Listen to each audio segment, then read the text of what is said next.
Welcome to Bible Roundtable. This is a program that's dedicated to the belief that the gospel is the power of God unto salvation, but it also is the source of answers for the issues that we face in our life. You know, the wise man said we need to guard our hearts, keep our hearts with all diligence. So out of it, he said, are the issues of life. We're wanting to talk about those issues today, things that we face in our lives. And to help us do that, my name is Brooks Boyd, by the way. I'm the moderator for the program. But to help us do that, I've got with me today Brother Robbie Eversole. He preaches for the Pennville Church of Christ over there close to Somerville. Welcome, Robbie. Thank you for having me. I appreciate you guys coming. Brother Bobby Gayton, he preaches for the Cartersville Church of Christ in Cartersville, Georgia. Thank you. Thank you for being here. I will confess that these guys came on a little bit of short notice, and so they are always well prepared, but they didn't have as much forewarning as some other guests might have had. But I have great confidence in them, and let's get to some of the issues that we want to talk about today.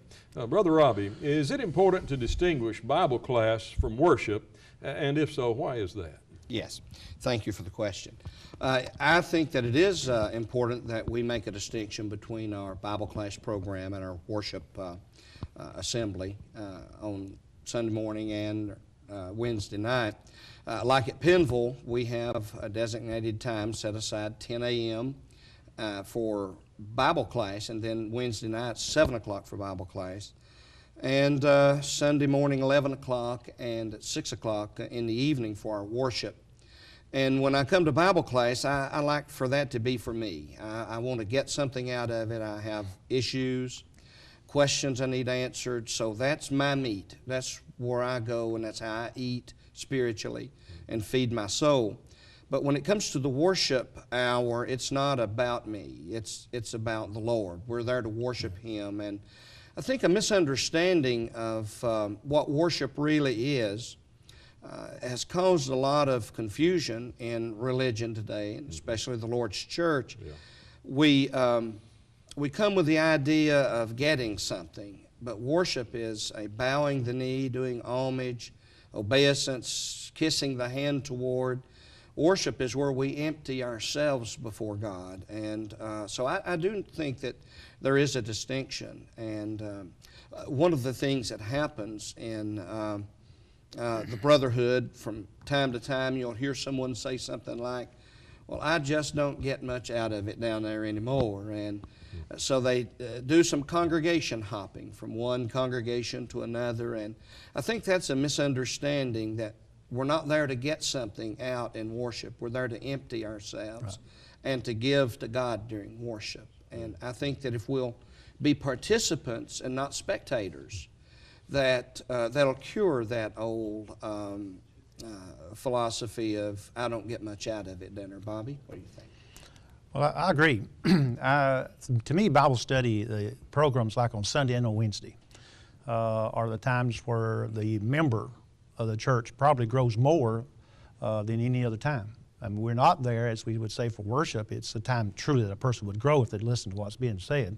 But in Bible study, it's a time for us to talk to one another, discuss things very, very openly in Bible study. And we do not do that in worship. And so it's the growth is actually that comes from in the church is from that of the Bible study. And from that Bible study, many times it leads to other studies in people's homes when they come, because they say, well, we've never studied the Bible like this. And then again, like you said, you know, you have some who they kind of get bored. And I think they get bored is because they really haven't prepared themselves, not only for that Bible study, but also for that of worship. Because it is very specific of what we're supposed to do and how that the church is set up, that there are those people that are placed within the church that are supposed to give the instructions.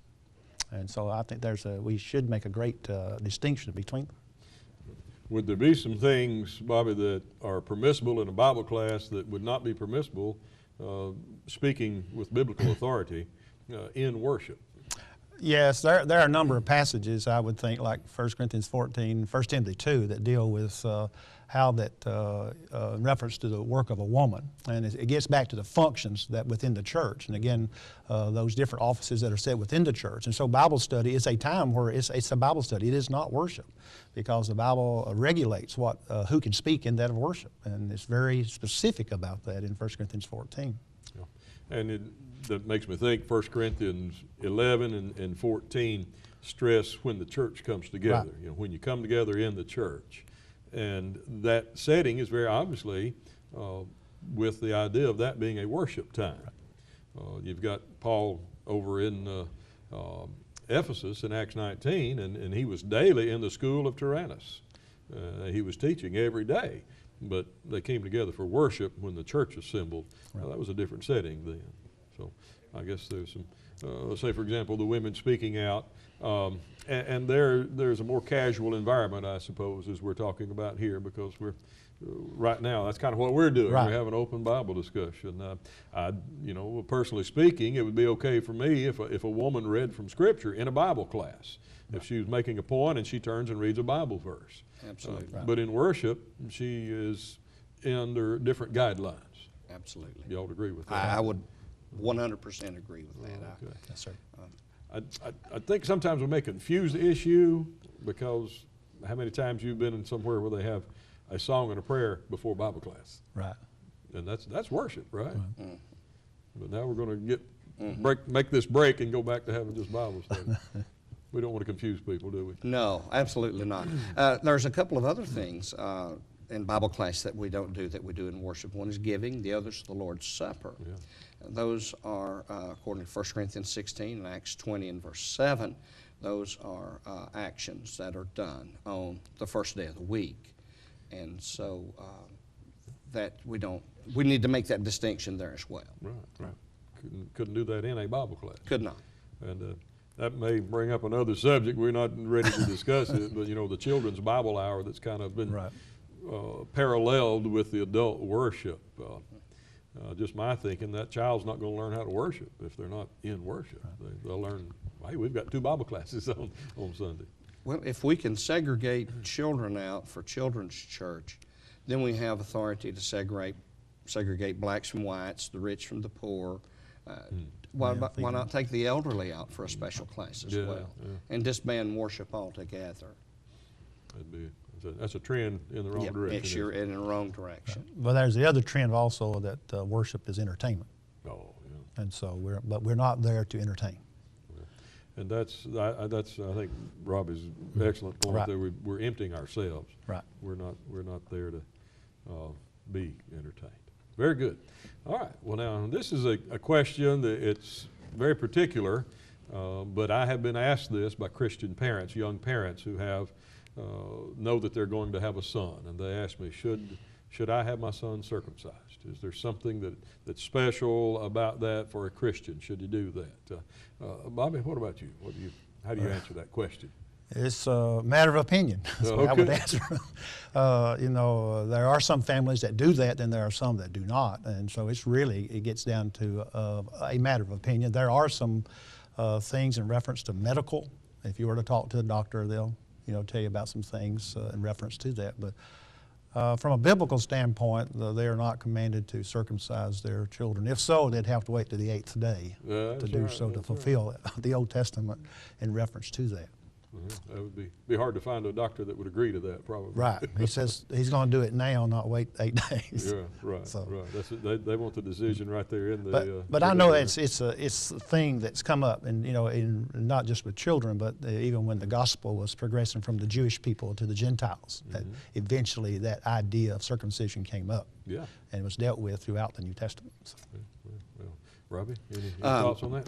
Yes, I do. I think that they should have their young sons circumcised for health and hygiene purposes, but has no religious significance at all. Galatians 6:15, neither in Christ Jesus, neither circumcision nor uncircumcision availeth anything but being a new creature. So the old rite of circumcision passed away when the law passed away, Colossians 2:14, and so there's no religious significance to it today at all. But for health and hygiene, I think it's a great practice. So it'd be more stewardship of your body. Stewardship, as you said. absolutely, Okay. absolutely. Okay, all right.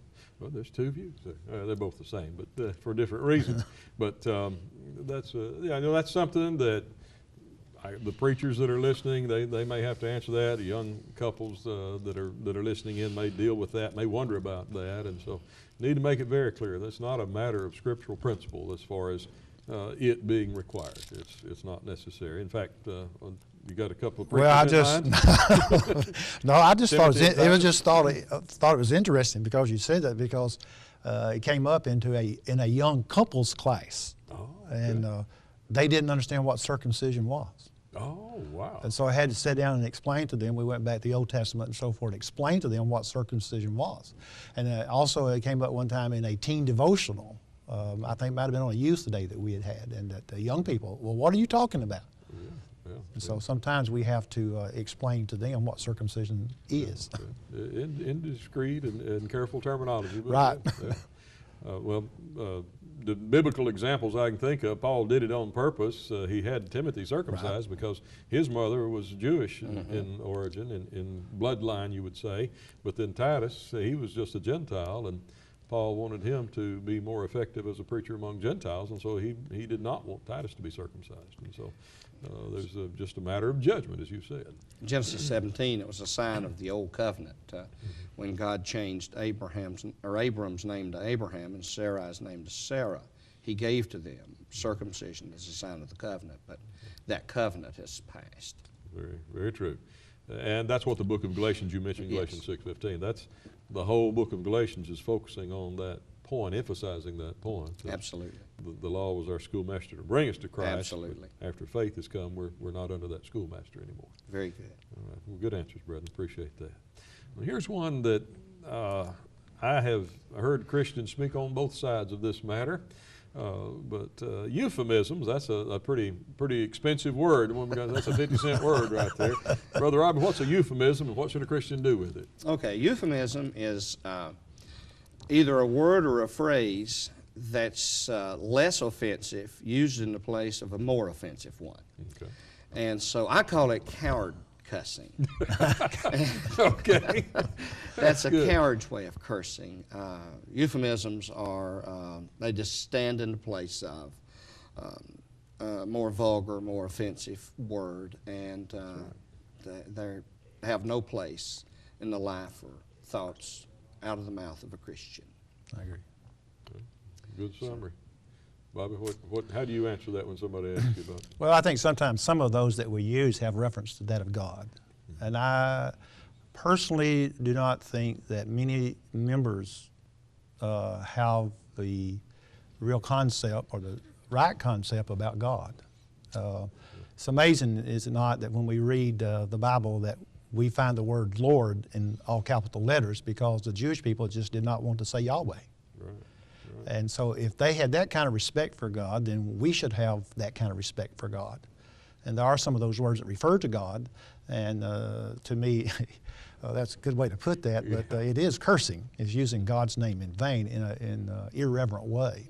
And I believe that we ought to hold it in the name in high reverence. And not only that, but have the fear that we should have in using His name. And there are many passages. I always think about James, and I had written James down of how the use of the tongue and things of that sort, and how our speech is supposed to be yea, yea, and nay, nay. And the people should be able to distinguish from the way that we speak that we are Christian people. And when you begin to use those phraseologies that we've talked about, then people, you wonder. Some of the biblical principles, like James talking about, out of the same mouth proceed these blessings and cursings. Right.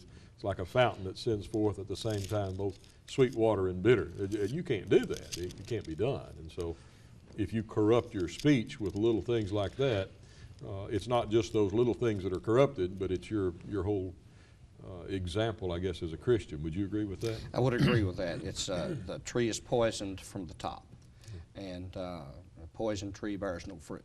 That's just a fact. And so in other words, that type of gutter language will not present a true and accurate picture of the Christ to a lost and dying world. Exodus 11:7, God says that He put a difference between Egypt and Israel. And I'll tell you, our salvation hinges on that difference. The difference between us and the world is salvation. That's it. So, yeah, it has no place. The slang terms has no place. We need to, out of the abundance of the heart, the mouth speaks.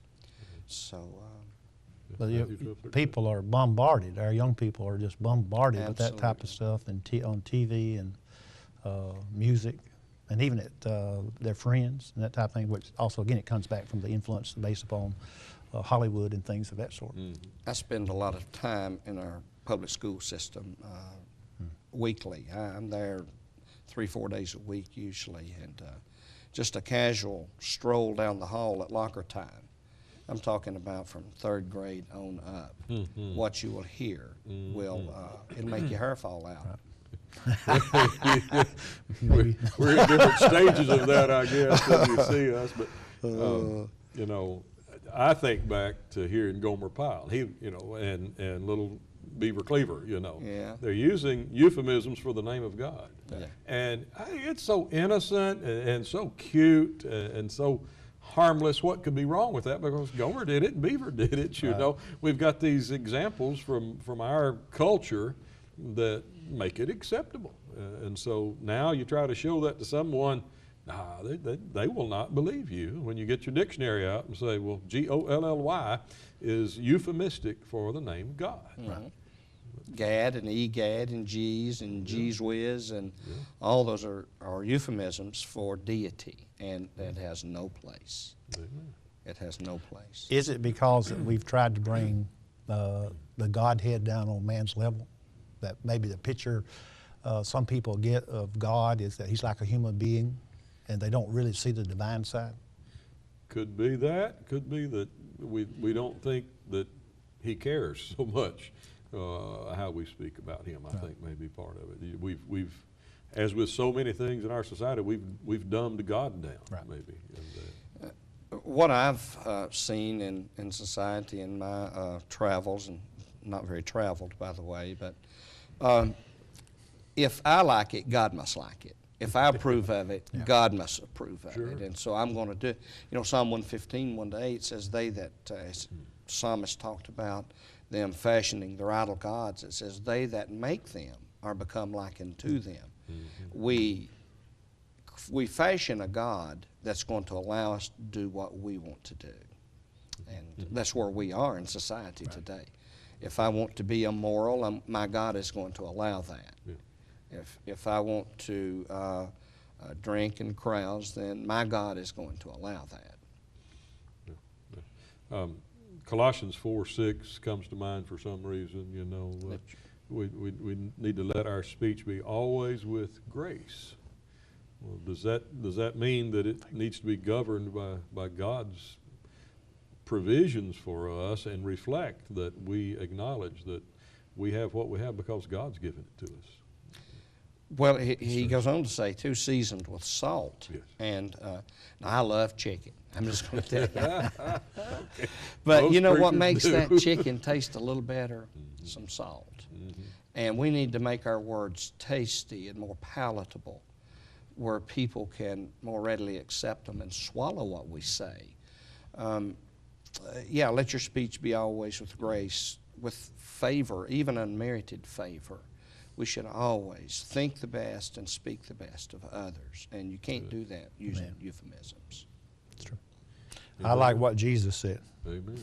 Me too. He made reference to it. A good man out of the good treasure of his heart bringeth forth good things, an evil man out of the evil treasure bringeth forth evil things. And then he says, but I say unto you that every idle word that men shall speak, they shall give an account thereof in the day of judgment. Amen. And if we stand before God using words that refer to him, belittle him, and we're going to have to give an account for that.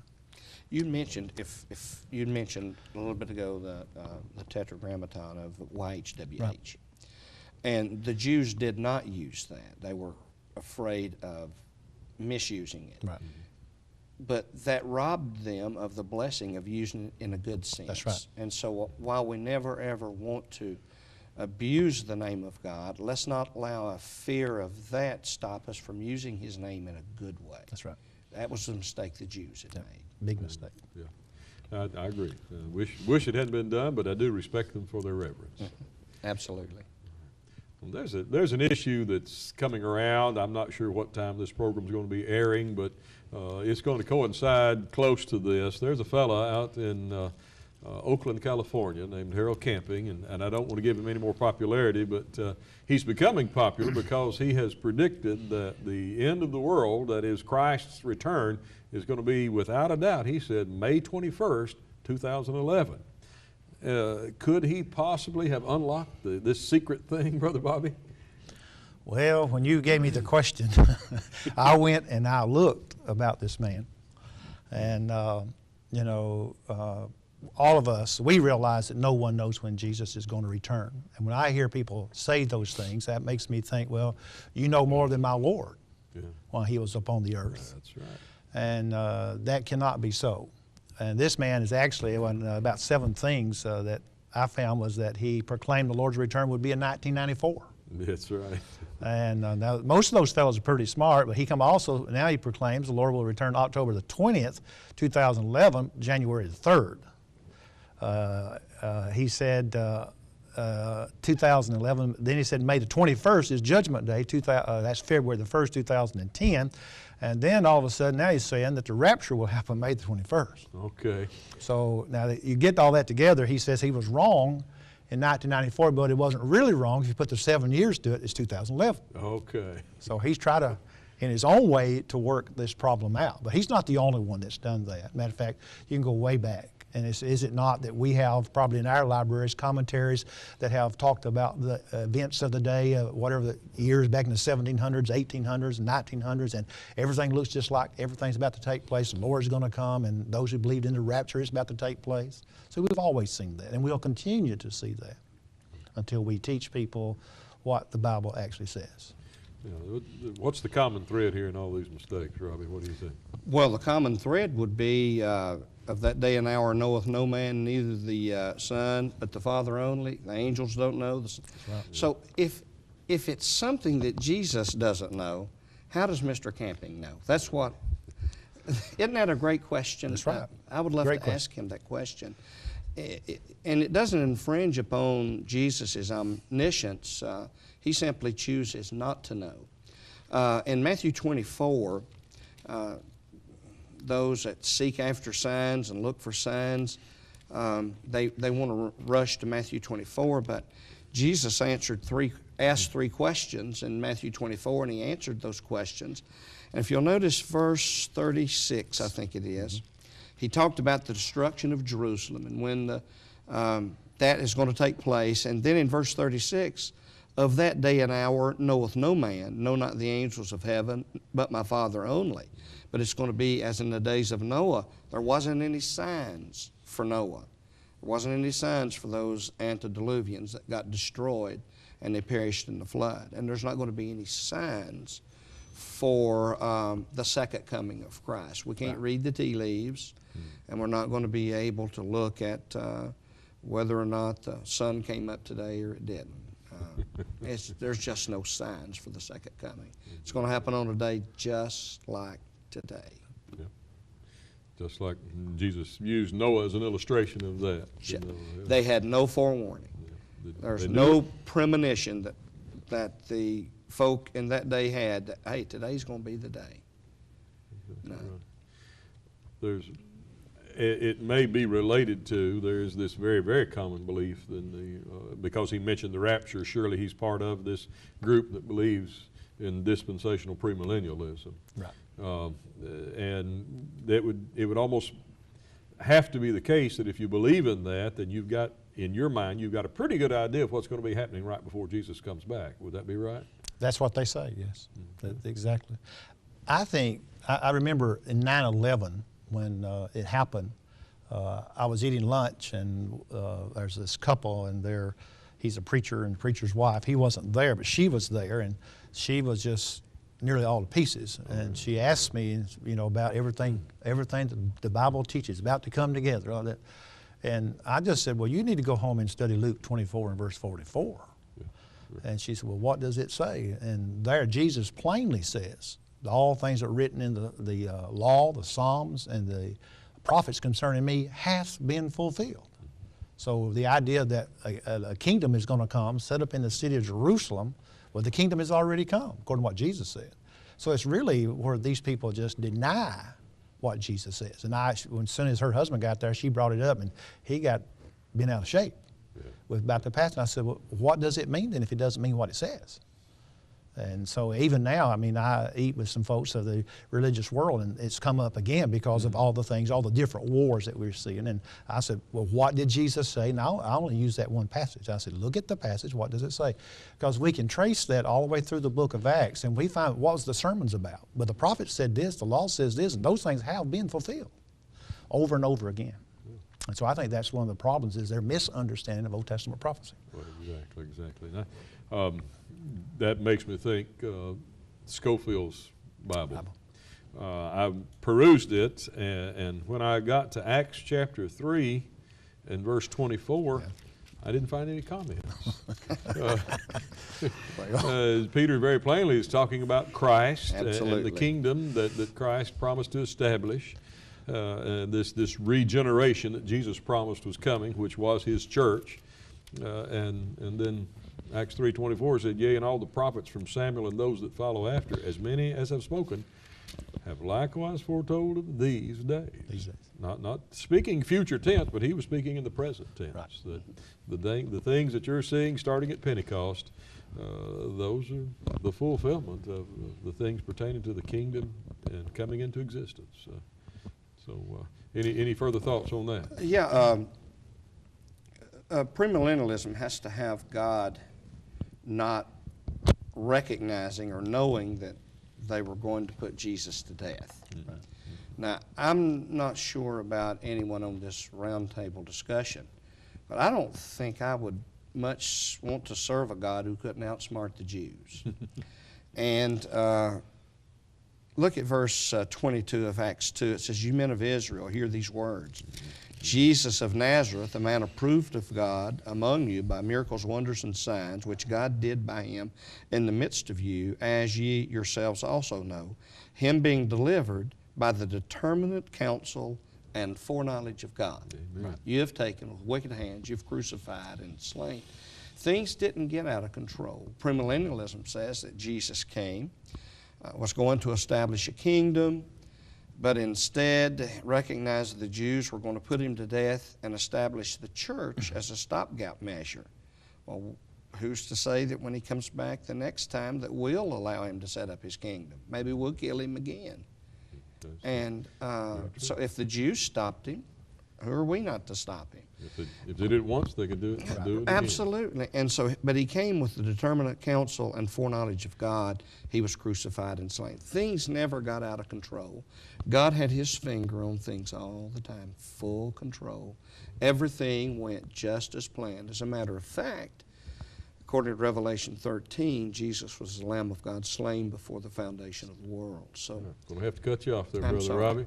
But thank you for being with me today. It's been good to discuss these things, and thanks for your input.